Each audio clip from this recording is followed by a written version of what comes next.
যারা কর্মকর্তারা আছেন তারা সহযোগিতা করছেন এবং তারা খুব সুন্দরভাবে। আসসালামু আলাইকুম। আমি জেলা প্রশাসনের পক্ষে সদর জেলা প্রশাসনের পক্ষে টেকনাফের রেসিডেন্ট বলছি। আপনারা যারা যাত্রী আছেন কেউ অনুগ্রহপূর্বক আতঙ্কিত হবেন না। আপনাদের সহযোগিতার জন্য আমরা স্থানীয় প্রশাসন, নৌবাহিনী, বিজিবি, কোস্টগার্ড, পুলিশ সহ সকলেই উপস্থিত আছি।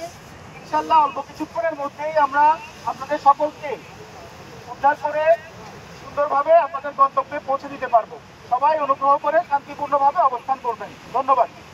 জাহাজটি আটকা পড়েছিল, সেটা আমরা উদ্ধার করলাম।